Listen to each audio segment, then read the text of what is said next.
Hello everyone, my name is Greg and I dev stuff. Welcome everyone to episode 1 of the visual novel game in Unity. Welcome everyone to the brand new series. We will be covering a visual novel or dialogue system implementation for any kind of games. The aim of the system is to create the dialogue system which can be easily plugged into any kind of the game. Good.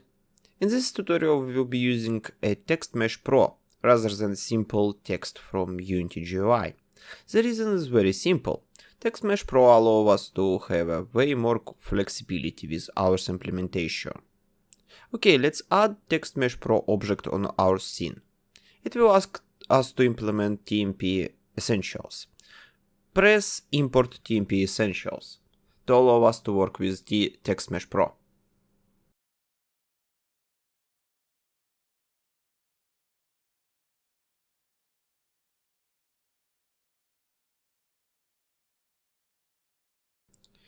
There is two ways you can create TextMesh Pro object on the scene. First is through Game Object 3D Object TextMesh Pro. This will create a TextMesh Pro instance on the scene. Second is through Game Object UI Text TextMesh Pro. This will create a TextMesh Pro instance on the scene attached to the canvas. Difference is, in first case, it will create an instance with Mesh Renderer as a rendering method. That means, technically speaking, your text is actually a 3D object in the space. While second method is an Unity UI dependent system. It will have a different components. It will have a canvas renderer to render your text on the screen, and TextMesh Pro of a different type. Essentially, this is two identical objects, but what differentiates them is the way they are rendered on your screen. This allows you to place 3D object anywhere on the scene, while canvas-dependent object need to be placed on the canvas, and will inherit canvas settings. So if you set up the canvas scaler, it will abide the settings of the canvas scaler.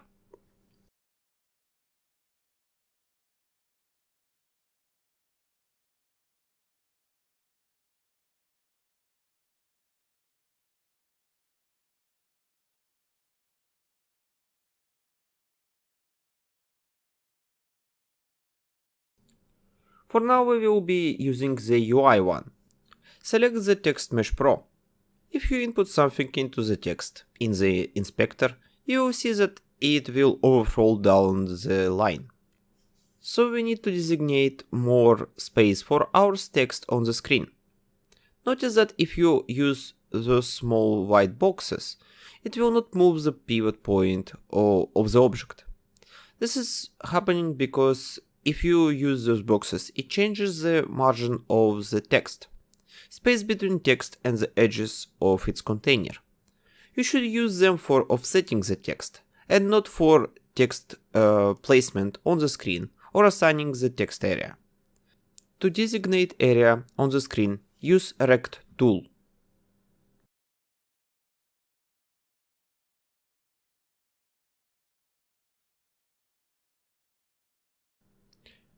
Change the color of the text. I will change it to be black, so it will be easier to see on bright background. Create an empty object, call it Dialog System Container.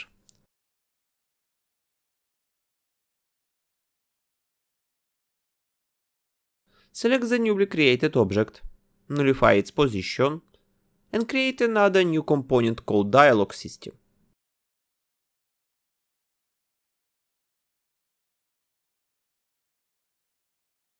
Open the newly created script. To use TextMesh Pro in code, you want to import TM Pro library. To do that, at the top add using TM Pro. Let's declare a serialized variable called text of type TextMesh Pro UGUI.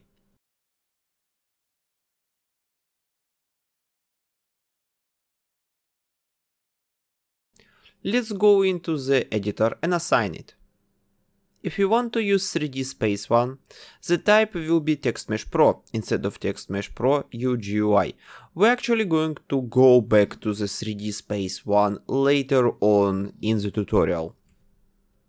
Good, let's define one more serialized variable of type list with strings called lines. This list will store all the lines to show on our text. So we will fill this list with lines, and the text will show first line, then after the player presses the button or some kind of interaction, it will show the second line, and so on. In the update, check for input mouse button down 0 input.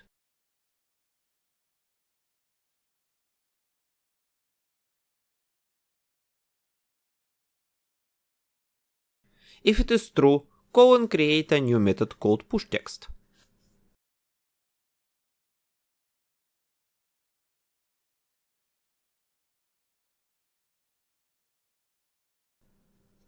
Inside this method we will be pushing reading text on our text object. Check is there any more lines to print out. If there is none, post something into the console, so we will be able to see that we are done with the line, and return out of pushText. Otherwise, simply assign to the text the line with the index of 0, then remove it from the list.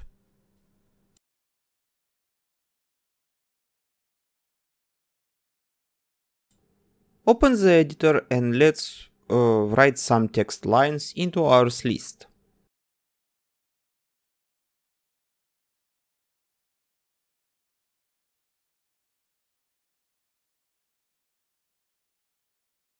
Then launch the game.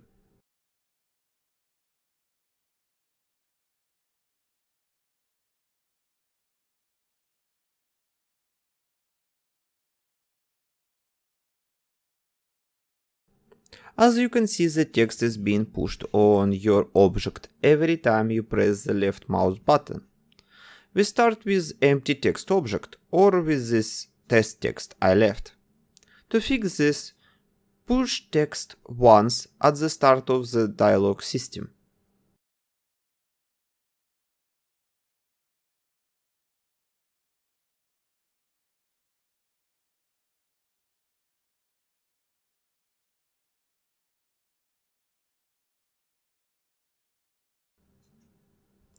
Good. Now we want to add the printing system, which will print out text over time, rather than post the whole thing immediately. Open the dialog system and let's introduce a new serialized float variable called VisibleText%. This variable will store the percent of the text shown on the screen, assign attribute called range from 0 to 1. Imagine that you will have a line with 100 letters, and you want to show only first half of the line. You can use this VisibleText% variable to show exactly the half by assigning 0.5 into it. So in this case 0.5 on the 100 long letters line will mean that it will only show you 50 letters out of this line. Declare a serialized float variable called time per letter, with default value of 0.05. We will use this variable to assign exactly how much time need to pass to show one letter in the line.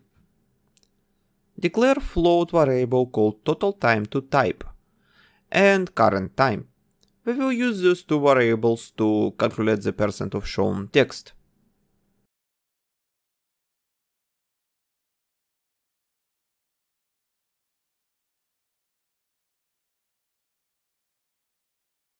And one more string variable called line2show, which will be storing the line to show on your object instead of directly throwing it into the text object immediately. So we can process it before we apply it to text. Good, now go to push text. So instead of simply putting text on our screen, we want to store it into our variable.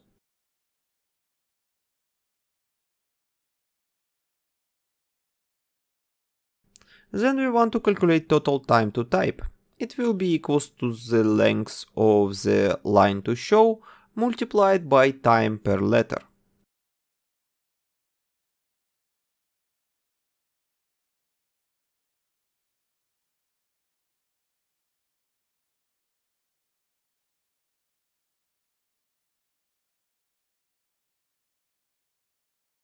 And let's nullify our current time so it will reset itself. And clear the text object.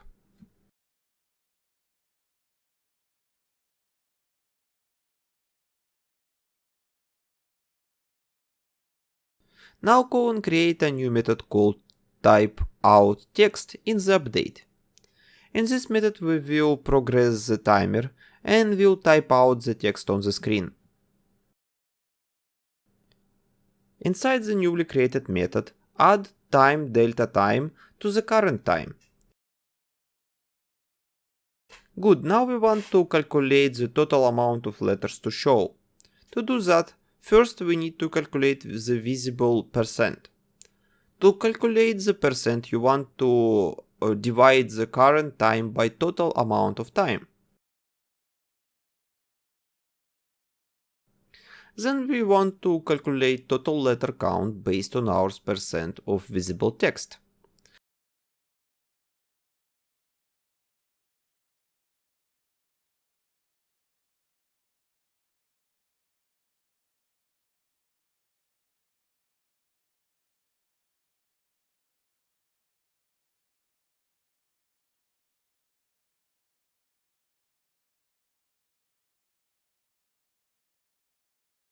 And cut text to show and put it on the text object using substring function.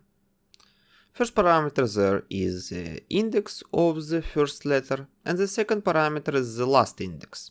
So first is 0 and second is the letter to show. So yeah, substring function will cut your string based on those parameters. Good, besides that we want to add an exit clause. If the visible text percent is more or equals to 1, which means the whole text line is on the screen already. And just in case we want to limit our visible text percent from 0 to 1 by using clamp. Because we are using the delta time, which is the time of rendering each frame. So if the game spike out in frame rate for any reason, it will not try to show more than the length of the line because the time delta time will be so high, the current time will be over the endpoint.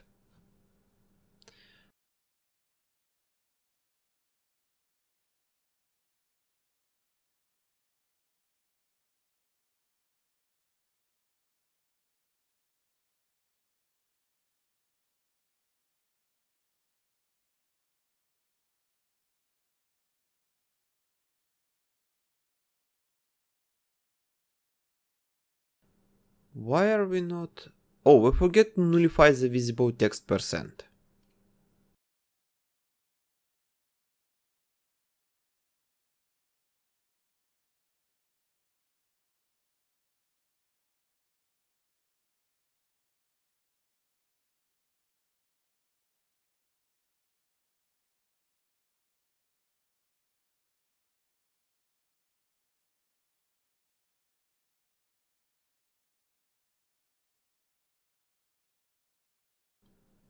Good. Now, if we want to change time per letter, it will change the speed at which the text is being shown.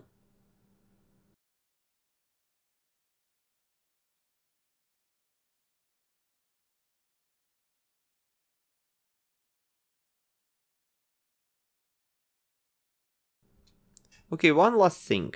You see, if you press the mouse button right now, it will cycle forward, even if not the whole text is shown. We want to do it like in any other games, when if the line is still incomplete, pressing the button will make it show the full line, and then if you press it again, it will move to the next line. To fix this, in the push text check, the text shown is less than 1.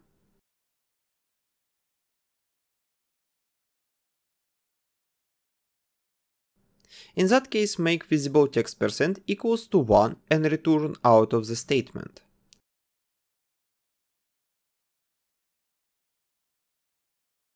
So we're telling to our dialog system that it should show the whole text, but because we have an exit clause in the typeoutText method, this will not automatically update the text. So we want to explicitly tell to our text to update its state. So let's decouple our typeout method into two parts. One will process the timers and calculations, and other will just update the text based on the calculations. So we will be able to just simply call it and update the text based on updated visible text %.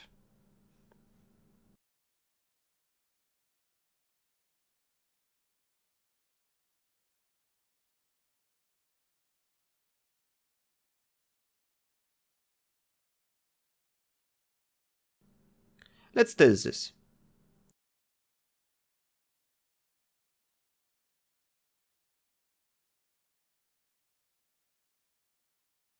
Okay, we have an error over here. It is because at the start we call pushText, and it is trying to update an empty line of the text. To fix this, let's separate the pushText and cycle lines. PushText will be a method which you want to call when you want to process the input from the player to proceed to the next line, while cycle line will be updating all variables to cycle through the list of lines.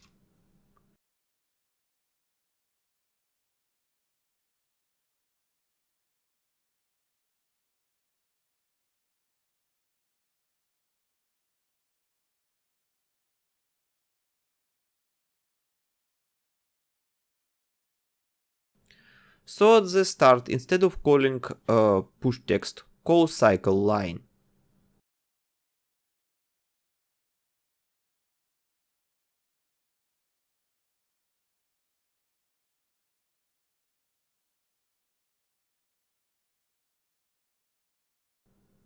Okay, now there is no text. Weird. Oh, I completely forgot to call update text after typeoutText. My bad. You need to call it every time you update the state of the text.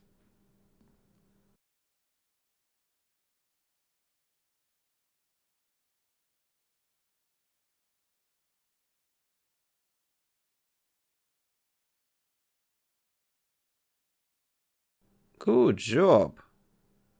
Good, this is it for this episode.